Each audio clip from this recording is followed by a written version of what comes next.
Good day to Miss Riza. I'm Li Wen and our groupmate are Yi Feng, Yu Hang, Hau Hon and Victor.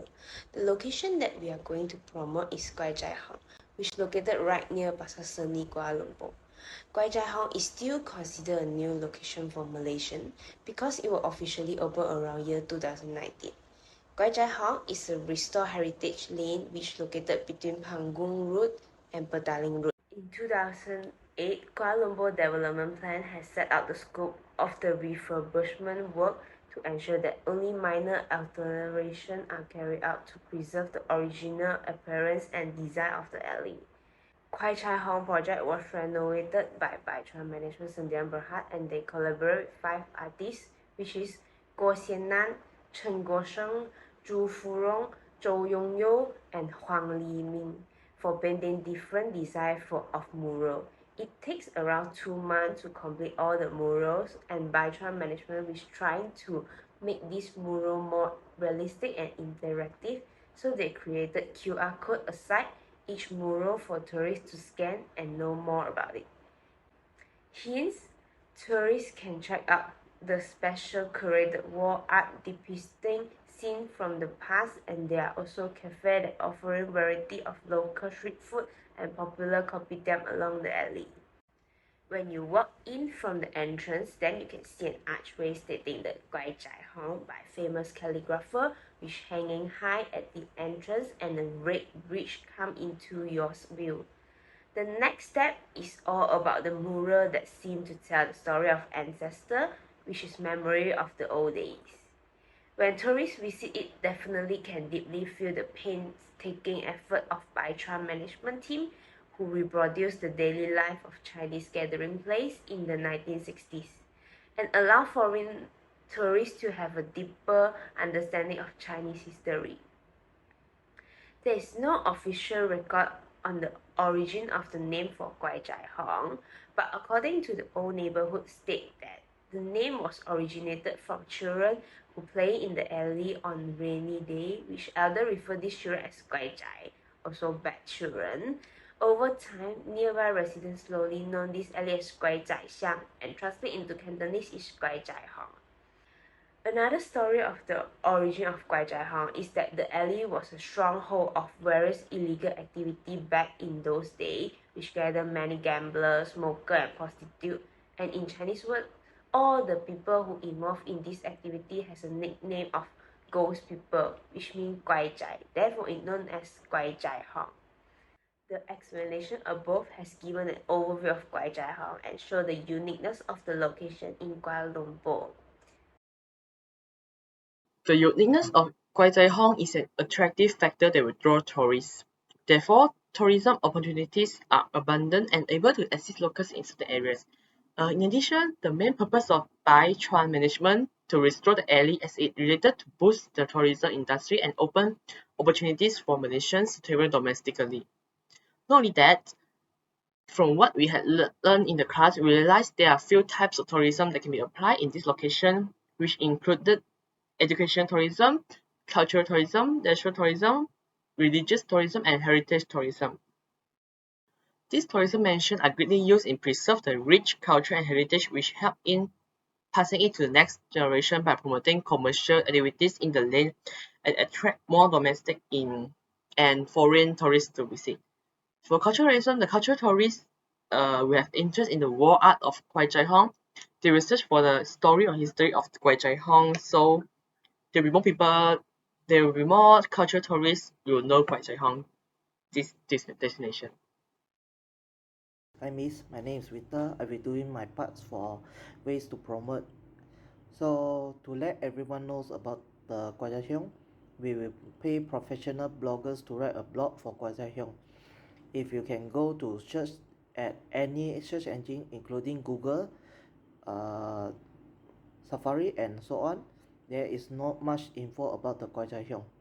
Second of all, we will use TikTok to record short video on interesting things about Kwai Chai Hiong and why does people visit Kwai Chai Hiong.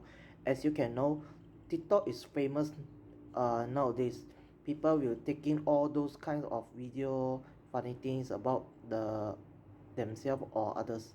So to follow the trends, we will also use TikTok to record the video about the Kwai Chai Hyong to promote this tourist place. As for the last, we will have post photo of Kwai Chai Hyong at Facebook, photo about the Kwai Chai Hyong where and what are the things that we can do in Kwai Chai Hyong at Facebook to let everyone know about this information. So these are the information that the tourists, either the local or the foreigners, will like to know more about the interesting place. So I will pass my part to my members. Thank you.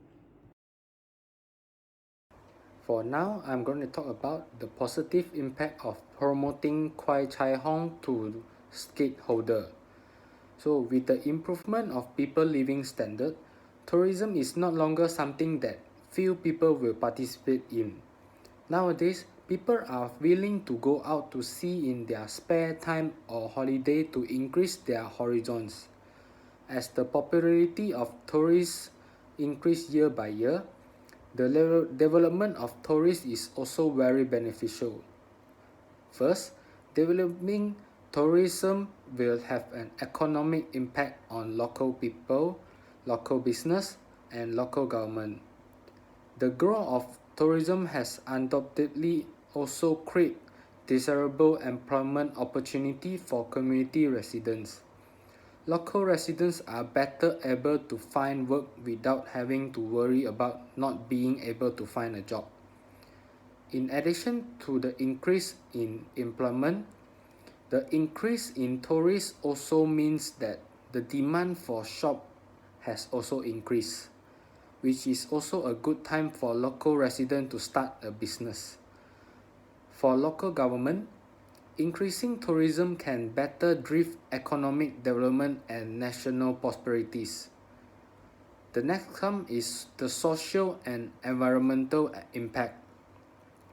With increased tourism encouraging a variety of local cultural activities, the arrival of tourists also provide more opportunities for local residents to show their national culture to tourists. In addition, the increase in tourism also provide more opportunity for local government to improve the local environment. For example, the activities such as increasing public transport demand, beautifying areas, and preserving local cultural heritage. Greetings everyone. For now, I will talk on how would the efforts of promoting the destination impact the stakeholders in negative ways. As you can see that promoting the destinations not only brings benefits, but at the same time, it also brings along some negative impacts. So, the first negative impacts of promoting Kwai Chai Hong to the stakeholder is that we all know that promoting the destinations will attract a lot of many tourists from different places, and at the same time, this can cause environmental issues to Kwai Chai Hong. For example, some of these tourists may vandalize or damage the pollute the Kwai Chai Hong, which means damaging the places, and this causes some local business lost their belongings. The second negative impact that brings to the stakeholders by promoting Kwai Chai Hong is leads to heavy traffic. Especially Kwai Chai Hong is located in a small town. If Kwai Chai Hong once goes viral, many tourists will be attracted and come to visit the place. And at the same time, the vehicles come to the place will increase, especially during the peak hours or peak seasons, and leads to the place to encounter heavy traffic a lot of time. For example, in Malaysia, Malacca, which is one of the towns that is not so big, but even so, when it comes to the peak season, it will lead to heavy traffic, and this affects the stakeholders when they try to get to work or school and will be late due to the heavy traffic. And other than that, because of the heavy traffic, this also causes air pollution as the carbon dioxide came out from the vehicles also increase. And for the last, which is also the third negative impact that brings to the stakeholders by promoting Kwai Chai Hong, is the balance of products. Price between communities will be different. This is because the product's price will increase in Kwai Chai Hong as tourists are often wealthier than the local population. For as we know that when one of the destination has become famous, Some people try to make benefits out of the place and they start to make business on the tourists by selling food at a higher price. This affects the Kwai Chai Hong's community as it increases their daily usage of money. Well, that's all for me. Thank you. So for recommendation, we will give recommendation. Auto promoting the destination will bring good impact toward the economy of that location, but over commercialize the location will make Kwai Chai Hong has changed beyond the recognition. Referring to the fact that the old buildings in Kwai Chai Hong have disappeared and changed after the renovation plan. Personally, we think the lane can try on restore the beautiful view of 1960, not only using painting for attraction, but also including others attraction point like beautiful decorations to attract more young generation or other peoples. The main point to maintain the location be sustainable is praise cultural heritage and local communities is as the first place whenever doing decision making for any change in Kwai Chai Hong. It's the most important part because we went there, we are tourists, but any change will mainly affect the residents who live there. So the main concern is for local residents because many older generation have mentions of the areas and over renovating the lane and adapt for tourism industry will cause the lane to lose its originally attractive and even Malaysia will feel lost. It may be tough to strike a balance between local residents and tourism business, but we believe there will be always a method to solve the problem by preserving Kwai Chai Hong or other Malaysian heritage site beauty. So at the last, we have prepared a slide video to let you have a better understanding of Kwai Chai Hong.